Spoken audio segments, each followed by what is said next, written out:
సోదర సోదరిమణులారా, స్త్రీని కష్టపడితే ప్రళయం, స్త్రీ ఇష్టపడితే ప్రణయం. స్త్రీ కంటే తన గొప్పవాణని మగవాడు అనుకుంటాడు, కానీ అది పొరపాటు. ఎందుకంటే ప్రతి ప్రాణి పుట్టుకకు స్త్రీ కారణం.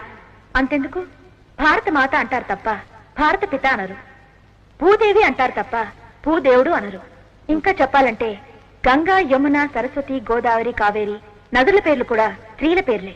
అంచేత వాళ్ళు స్త్రీని గౌరవించడం నేర్చుకోవాలని చెప్తున్నాను.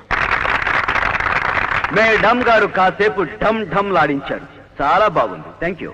గోదావరి, కృష్ణ, యమున, కావేరి అందమైన ఈ ఆడపేర్లున్న నదులన్నీ ఎన్ని హొయలతో ప్రవహించినా, ఎన్ని తూములు డ్యాములు దాటినా చివరికి కలవాల్సింది సముద్రంలోనే. అలాంటి సముద్రాన్ని సముద్రుడు అంటారే గాని సముద్రి అని ఆడపేరుతో పిలవరు. కనుక ఎప్పటికైనా ఆడది చేరుకోవాల్సింది మగవాడిలోనేనని